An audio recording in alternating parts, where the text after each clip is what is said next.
اگر آپ کو کولیسٹرول کی سطح زیادہ ہے تو آپ کو دل کا دورہ پڑنے یا فالج کا خطرہ بڑھ جاتا ہے۔ ہائی بلڈ پریشر اگر آپ سگریٹ نوشی کرتے ہیں، کسی ایک خطرے کے عنصر کی موجودگی آپ کے خطرے کو دگنا کرتی ہے۔ ان میں سے دو خطرے والے عوامل کا ہونا خطرے کو 4 گنا کر دیتا ہے۔ اور اگر آپ سگریٹ پیتے ہیں تو ہائی بلڈ پریشر ہے اور ہائی بلڈ کولیسٹرول ہے، آپ کا خطرہ 8 گنا بڑھ جاتا ہے۔ یہ یقینی طور پر آپ کو سوچنے پر مجبور کرتا ہے۔ یہ آپ کو آسان تبدیلیوں پر توجہ مرکوز کرنے والی 3 ویڈیوز کی سیریز میں دوسرا ہے۔ آپ کے کولیسٹرول، آپ کے بلڈ پریشر کو کم کرنے اور تمباکو نوشی چھوڑنے میں آپ کی مدد کر سکتے ہیں۔ آپ کے بلڈ پریشر کو کم کرنے کا ایک تیز ترین طریقہ آپ کے سوڈیم کی مقدار کو محدود کرنا ہے۔ ایک مطالعہ نے 2 پرتگالی دیہاتوں کے 3,000 شرکاء پر سوڈیم کے اثرات کی تحقیقات کی۔ ایک گاؤں کو ان کے نمک کی مقدار کو کم کرنے کے بارے میں معلومات دی گئیں۔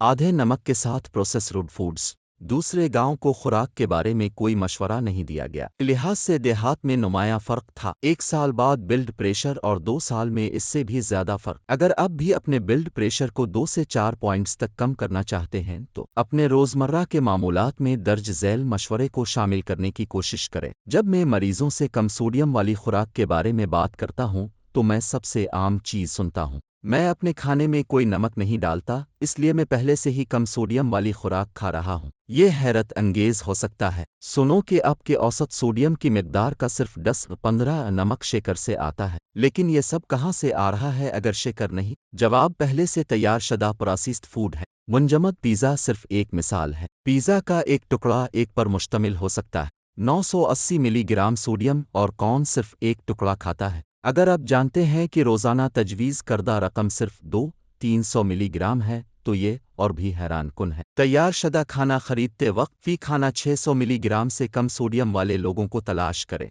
یہ ہے کھانے کے لیے اوپری حد صحت مند سمجھا جائے گا۔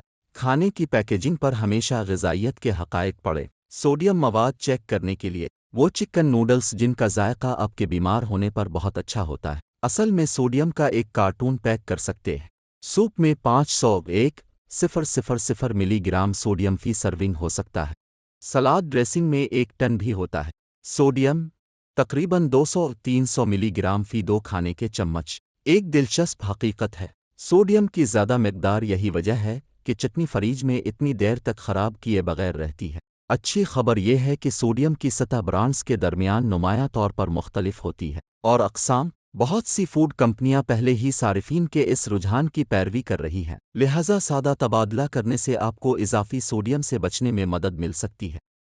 مزید برآں، گھر میں کھانا پکانا آپ کو نمک کی مقدار کو کنٹرول کرنے کی اجازت دیتا ہے۔ اپنے کھانے میں شامل سوڈیم متبادل استعمال کریں، جیسے لہسن، لیموں کا رس، مسالے کے مرکب۔ آپ کے استعمال کردہ نمک کو تبدیل کرنے یا کم کرنے کے لیے ہمارے پیزا کی مثال پر واپس آتے ہوئے، گھریلو پیزا میں صرف 453 ملی گرام سوڈیم ہوتا ہے۔ سوڈیم کے مواد کو نصف تک کم کرنا۔ ذائقہ کی طرف سے بند نہ کریں، یہ صرف کم نمک کے استعمال کے 3 ہفتے لگتے ہیں، اس سے پہلے کہ آپ کے ذائقے کی کلیاں موافق ہوں۔ یہ آپ پر منحصر ہے کہ تبدیلی کرنا ہے یا نہیں۔ اس ویڈیو کو دیکھنے کے لیے شکریہ۔